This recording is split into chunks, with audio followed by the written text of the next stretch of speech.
ಇವತ್ತು ನಾವು ಹೋಗುವ ಈ ಪುಣ್ಯಕ್ಷೇತ್ರಕ್ಕೆ ಸಾವಿರಾರು ವರ್ಷದ ಇತಿಹಾಸವೇ ಇದೆ. ಈ ಅದ್ಭುತವಾದ ದೇವಸ್ಥಾನ ಸಂಪೂರ್ಣ ಕಲ್ಲಿನಿಂದಲೇ ನಿರ್ಮಿಸಲಾಗಿದೆ.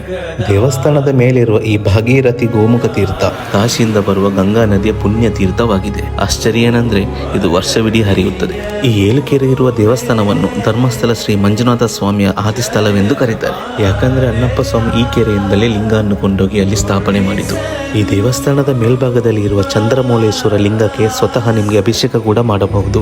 ಮಂಗಳೂರಿನಲ್ಲಿ ಹಸಿವು ಸಹಿಸಿ ಯಾರು ಕೂಡ ಇರುವ ಅವಶ್ಯಕತೆನೇ ಇಲ್ಲ. ಯಾಕಂದ್ರೆ ಈ ಪುಣ್ಯಕ್ಷೇತ್ರದಲ್ಲಿ ಪ್ರತಿದಿನವೂ ಸರ್ವರಿಗೂ ಅನ್ನದಾನವಿದೆ.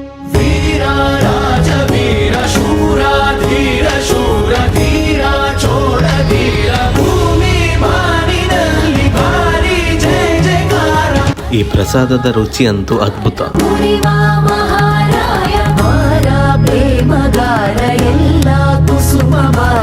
ಈ ಪವಿತ್ರವಾದ ದೇವಸ್ಥಾನ